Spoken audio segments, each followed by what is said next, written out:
long before your eyes ever opened to this world, before your first breath, a hidden presence was already walking the earth. Not angel, not prophet, not jinn.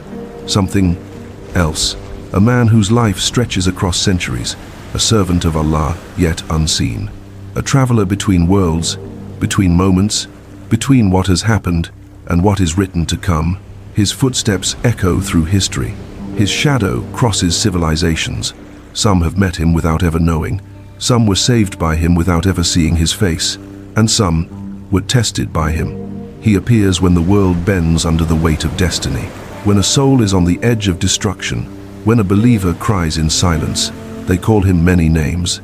But the one that shakes the heart the most, Khidr, the hidden one, the teacher of prophets, the keeper of divine secrets, the man who does what no ordinary man can do. And tonight, you will walk into his mystery. But be warned, some truths are not gentle, some knowledge is not warm, and some stories, once heard, refuse to leave your mind again. Before we continue, let me ask you something. If a servant of Allah has been walking this earth for thousands of years, seeing every nation rise and collapse, meeting prophets, guiding the lost, and you still don't know his story, how much of your deen have you been ignoring? Do not continue this video casually. This is not entertainment. This is a wake-up call, a reminder that Allah hides his greatest lessons in the mysteries most people never bother to learn. If you want more stories that shake the soul, subscribe now, not for numbers, but because the next reminder might be the one that saves your akhirah. Before Musa, alayhi salam, crossed seas, before kingdoms rose and fell, before maps even existed, there were whispers among the angels about a servant on earth who moved under divine instructions alone. He was not bound to tribes, he was not tied to any land. He appeared where he was needed and vanished before anyone could ask his name. Some called him a wanderer, some called him a spirit, but Allah called him one of our servants whom we granted mercy from us and taught knowledge from our presence. Surah Al-Kahf 18:65. Knowledge no human can gain through study. Knowledge that bends events before they happen. Knowledge that makes him see the world the way Allah wants him to see it. What kind of man is he? Some say Khidr walks the earth unseen. Some say he appears as a traveler, a beggar, a shepherd, a stranger. And some narrations Israeliyat claim he drank from the fountain of life. He does not age. He appears only when Allah commands. He can take different forms. He continues until the final hour. These are stories, not Qur'an or Sahih Hadith, but they show how deeply his legend has spread across cultures. What we do know with certainty, he is real, he is righteous, and he carries knowledge that makes the strongest men tremble. The world sees events. Khidr sees why Allah allowed them. They gathered around Musa alayhi salam, exhausted survivors of the Red Sea. And one man asked a question that changed history. "O Musa, is there anyone more knowledgeable than you?" Musa answered honestly, "I do not know anyone." And instantly, the revelation descended. A voice from the skies. "There is a servant at the junction of the two seas. We gave him knowledge you do not have." A shock, a divine correction, a reminder that even the greatest prophets are students before Allah. And Musa alayhi salam immediately said, "My Lord, how do I reach him?" Thus began a journey across oceans, deserts, dimensions, a journey guided by a single sign. A dead fish that would return to life. Musa alayhi salam packed food, a basket, and a servant named Yusha. Then Allah gave the rule, "Where you lose the fish, there you will find my servant." Days passed, nights passed, footsteps carved into unknown lands. Then at a rock beside the sea, while Musa slept, a miracle occurred. The lifeless fish stirred, jumped, slipped into the water, swam through the sea like a living arrow, carving a glowing tunnel. Yusha watched in shock, but the moment he opened his mouth to speak, he forgot. A test, a divine veil placed over his memory, and they walked far away until hunger struck. Musa said, "Bring us our food," and Yusha froze. The memory returned. The fish, it escaped. At the rock, Musa stood up immediately. That is where he is. They turned back. The journey rewound like destiny itself. At the rock, Musa saw a man covered in a green cloak, surrounded by a silence that felt alive. a man who looked neither young nor old. He sat facing the ocean, as if listening to secrets inside the waves. Musa approached. "Assalamu alaikum." The man turned calmly. "And upon you be peace." Musa said, "I am Musa." And Khidr replied, "So you are Musa," as though he already knew. Musa asked, "May I follow you to learn what Allah has taught you?" Khidr looked at the sea, then at Musa. "You will not be able to remain patient with me." Musa insisted, "Insha'Allah, you will find me patient." Khidr's response cut through the air like a blade. "Then, do not ask me about anything until I explain it myself." And the journey began. Not a journey of distance, but a journey into the hidden world where divine wisdom meets destiny. If this story already shook your heart, if it reminded you that Allah's wisdom is always above yours, then I need to tell you something uncomfortable. Videos like this don't reach anyone unless you help them spread. And right now, someone out there is watching lies about Islam that have millions of views because the truth was never pushed hard enough. So, before we continue, hit the like button, share this video, and write, "Allah guide my heart," in the comments.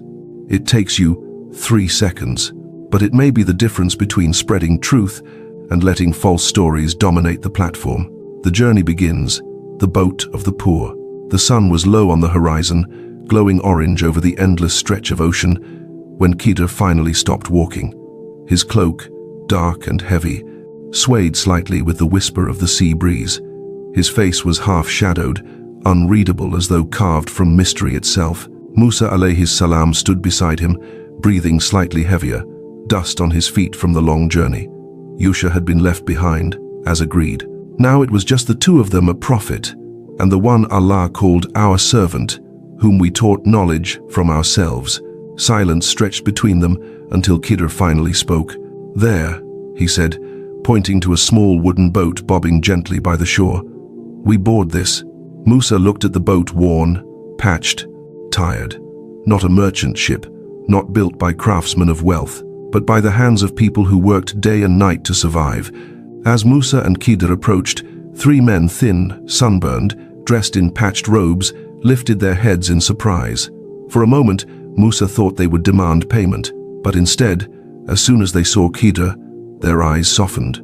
"As-salam," one whispered, recognizing something in Khidr's presence he could not explain. They allowed the 2 travelers aboard without asking for a single coin. Musa wondered, do they know him? Has he helped them before? Or is this gentleness something Allah places in hearts when they face Khidr? The boat pushed off, cutting through gentle waves. The men rowed. Musa rested, watching the horizon. Khidr stood near the edge, silent as a storm waiting to break. For nearly the entire journey, nothing happened. Hours passed. The sky grew darker, wind grew colder. Musa began to think, perhaps this journey will be peaceful. Perhaps this servant of Allah was exaggerating when he said, "I wouldn't be patient." But then, just as the boat approached deeper waters, Khidr knelt. His fingers traced the wood, slowly, quietly, almost tenderly. Musa watched with confusion until Khidr's hand suddenly clenched the edge of the hull and drove a sharp piece of metal into it. Wood cracked. A hole tore open. Water rushed in. The boat lurched. The 3 poor men panicked, shouting, scrambling to scoop water back out with their bare hands. Musa exploded. "What are you doing?" he yelled, grabbing Khidr's arm. "Have you damaged it to drown its people? These men, they helped us. They took no payment. Why would you repay kindness with destruction?" Khidr didn't look at him. His voice was calm, frighteningly calm. "Did I not tell you," he said, still watching the water seep in, "that you would not be able to remain patient with me?" Musa's anger faltered. His chest tightened. He remembered the promise he himself had made. "Do not question anything until I explain it to you." He stepped back. "I forgot," Musa breathed. "Forgive me. You will find me patient. I will not disobey you again." Khidr said nothing. He simply stood, and the boat, miraculously, did not sink. They helped the men reach shallow water safely. The poor sailors, though confused and disheartened, thanked them and went on, repairing the hole, unaware that their lives and livelihood had just been saved from a tyrant king. Musa did not know this. Not yet, but the guilt of doubting Khidr lingered in his eyes. The second event, the boy. The land beyond the sea was dry, dusty, and cracked beneath the afternoon sun. Children played in narrow lanes between mud brick homes. Women drew water from clay wells. Men returned from grazing sheep. It was a simple village, the kind that seemed harmless at first glance. As Musa and Khidr walked, a young boy, cheerful, smiling, unaware of the two men, ran past them, chasing a wooden toy. Khidr stopped walking. He watched the boy, too long, too deeply. Musa felt something in his stomach twist. Without warning, Khidr walked toward the boy. Musa opened his mouth to speak, but Khidr had already placed his hand gently, almost lovingly, on the child's head, and with one swift motion, ended his life. The child fell silently, like a candle whose flame had been pinched out. Musa gasped, "Have you killed an innocent soul without right?" His voice cracked with horror. This wasn't a broken boat. This was a child. A quiet street suddenly felt suffocating. The air grew heavy. Musa's heart thundered with disbelief. Khidr turned to him slowly, his expression unchanged. "Did I not tell you," he said, "that you would not be able to remain patient?" Musa's anger trembled between his teeth. His breath shook, but he forced himself to swallow everything, the emotions, the grief, the shock. "If I question you again," Musa said, voice tight, "then do not keep me with you. You have received from me an excuse." Khidr nodded once, and they walked on. The third event, the wall of the rude town. Their next stop was a barren, unfriendly town, the kind of place where hospitality had long died. Doors slammed shut when they passed. Windows were pulled closed. Smoke rose from the chimneys, yet no one offered them food, shelter, or even a drop of water. This time, Musa noticed it clearly. No one liked Khidr in this place. Or perhaps, everyone feared him. Khidr walked with no reaction to the hostility, as though he had expected it. At the far end of the town stood an old wall leaning, cracking, moments away from collapsing. Dust poured from its side with each breath of wind. Khidr walked toward it. Without a word, he placed both hands against the broken structure. His fingers pressed into the wall like roots into soil. He began repairing it. Brick by brick, stone by stone. Sweat gathered on his forehead. Hours passed. The sun set behind them. Still he worked. Musa watched, confused, frustrated, starving, exhausted. These people, Musa thought, they refused us even the smallest kindness, yet he rebuilds their wall. When Khidr finally stepped back, the wall was strong, straight, and restored. Musa could no longer hold it in. "If you wanted," he said carefully but firmly, "you could have asked them for payment. You worked so hard and they treated us terribly." This time, Khidr did not sigh. He did not remind Musa of anything. He simply said, "This is where we part." Musa felt his heart drop. Khidr continued, "I will now tell you the meaning of the things you could not remain patient over. The boat, that boat," Khidr said, "belonged to poor, hard-working sailors. Ahead of them was a king who seized every good boat by force. I damaged it," Khidr continued calmly, "so it would appear worthless and the king would leave it, a small wound, to save their livelihood." Musa lowered his gaze, guilt rising in his heart. "The boy. As for the child," Khidr said, "he was destined by Allah's knowledge to grow into a tyrant, a test for his believing parents, one who would lead them into disbelief and heartbreak. The boy grown violent, cruel, rebellious. Allah wished to replace him with a child more pure, more righteous, more merciful to them." Musa's eyes softened with sorrow. "The wall. As for the wall," Khidr said, "it belonged to two orphan boys. Beneath it was a treasure left for them by their father, a righteous man. If the wall had collapsed now, the treasure would have been exposed and stolen. So your Lord wished for them to grow into maturity before discovering it." Khidr stepped back. "These things I did not do on my own. They were commands from Allah." Musa stood motionless, humbled, shaken, changed forever. Khidr walked away, and just like that, the man of divine knowledge disappeared from the world again. The moment Musa, alayhi salam, and Khidr finally separated, the desert wind grew still, as if creation itself paused to witness what would happen next. Musa returned to Banu Israel, carrying lessons heavy with divine wisdom. But Khidr walked alone. He slipped into the horizon like a shadow made of light, leaving no footprints, carrying no belongings, and bound to no tribe, no country, no era.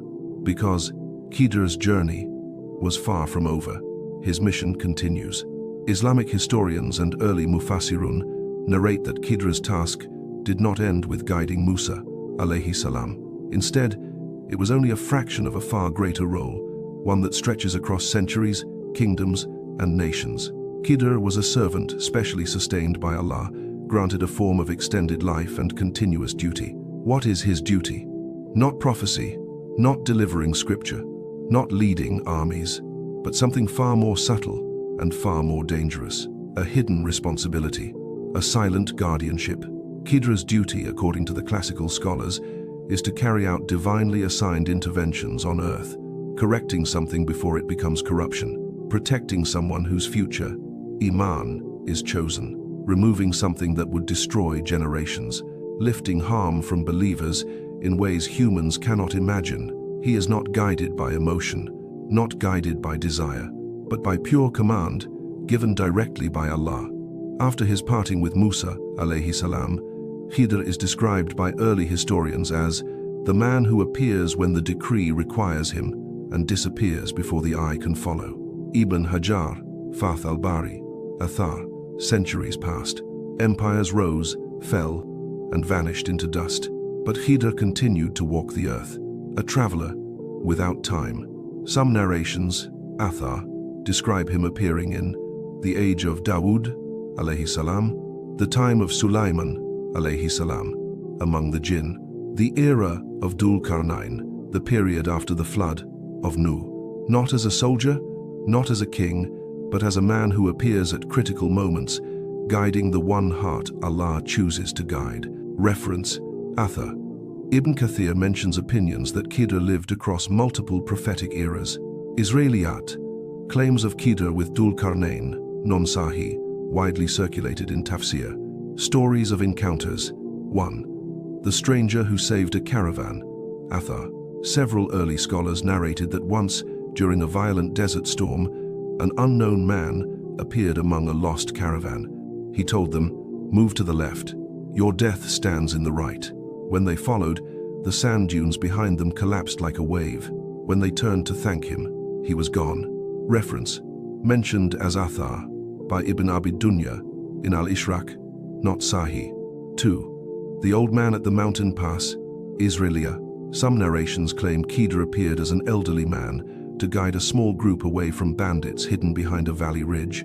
A rider attempted to follow him after he left, but Khidr vanished at the turn of the path. This is an Israeliyat narrative, entertaining, but not authoritative. Khidr was given knowledge that does not come through study. It is not learned from angels, not from books, not from prophets. It is given directly from Allah, without intermediary.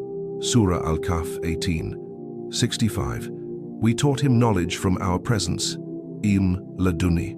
This means he sees consequences before they occur. He knows the unseen, only to the extent Allah commands. His acts are not based on human logic. He does not act independently. Every action is revelation guided. Scholars who say he is alive. Athar, Ibn Hajar, Fath al-Bari, mentions opinions supporting his extended life. Imam Nawawi transmits scholarly views that Khidr is alive. Ibn Kathir mentions early reports, not Sahih, but widespread. Scholars who say he has passed. Ibn Taymiyyah strongly rejects claims of him being alive. Imam al-Albani says all such narrations are weak. Conclusion: no authentic, Sahih text proves he is alive.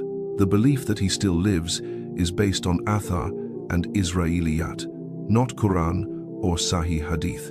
Before we continue, ask yourself one question. If Khidr were to appear today, would he find you among the obedient or among the heedless? Allah sends guidance in many forms, a reminder, a warning, a story. And sometimes that reminder reaches you right at the moment you need it most.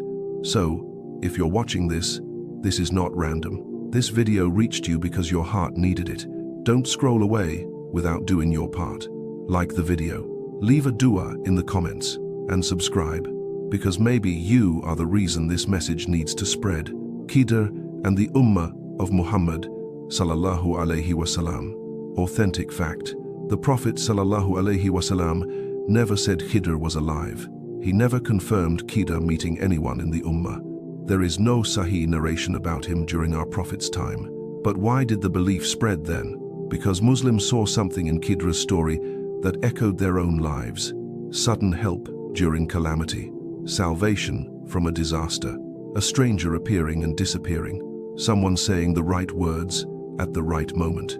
A reminder that Allah's mercy is always near. Khidr became the symbol of unexpected divine assistance, not necessarily a literal visitor, but a reminder that Allah sends whom He wills, when He wills. The symbolism of Khidr, the real lesson. Whether Khidr is alive or not, whether he appears or not, whether these stories are true or not, one thing is certain. Allah placed the story of Khidr in Surah Al-Kahf for a reason, to teach that Allah's plan is bigger than your understanding. You will see a broken boat and call it a disaster, but Allah calls it protection. You will see the death of something you love and call it tragedy, but Allah calls it mercy. You will see a wall standing for no reason and call it pointless, but Allah calls it preservation. Khidr is not just a character, he is a mirror showing you your own limitation, a reminder that Allah knows while you do not know. Qur'an 2:216. How Khidr's story guides your life today. When things happen that make no sense, remember the boat. When Allah takes something from you, remember the boy. When Allah delays what you want, remember the wall. These three lessons are the heart of Khidr's story. Lessons you, your parents, your children, and every believer until Qiyamah will face. If you took anything from this story, if you finally understood why Allah told Musa, you will not be able to have patience with me. Qur'an 18-67. Then don't leave this video without reflecting on your own life. Maybe your boat was damaged recently. Maybe your plans were stopped by force. Maybe your wall is being rebuilt right now, and you don't even know why. But Allah knows. So before you scroll, pause for a moment and ask, what is Allah protecting me from right now that I cannot understand today? If this touched your heart, like, comment, Allah knows best, and share it. It might be the reminder someone desperately needs today. The story of Khidr is not just a tale buried in ancient texts. It is a warning, a reminder, a mirror. Because the truth is, you and I walk through this world blind to 99.9% of what Allah allows to unfold around us. We panic at delayed blessings. We complain at hardship. We question tests we barely understand. Yet the servant whom Allah taught directly, the one who saw what lies behind the veil, showed us one thing. Nothing. Nothing in your life is random. A broken moment may be saving you. A disappointment may be protecting you. A heartbreak may be redirecting you. A loss may be elevating you. And the same way Musa alayhi salam could not understand the hidden wisdom of Allah in front of his very eyes, you will not understand everything written for you. Not now, maybe not ever. But the one who wrote your story does not make mistakes. So today, before you scroll away, ask yourself, how many times have you doubted Allah's plan for you? How many nights have you woken up angry at a decree meant to save you? How many blessings have you ruined with impatience? If this story moved your heart, if it reminded you that Allah's wisdom is far above your vision, then don't let it end here. Let this video be your witness on the day your footprints are measured and your patience is weighed. Support this message, share this lesson, and let your share be the reason someone returns to Allah tonight. Subscribe to this channel for the sake of Allah, because every story here is crafted to awaken your heart, strengthen your soul, and pull you closer to the one who never abandons you. May Allah soften your heart, protect your faith, and guide your steps even when you don't understand where they're taking you. Ameen.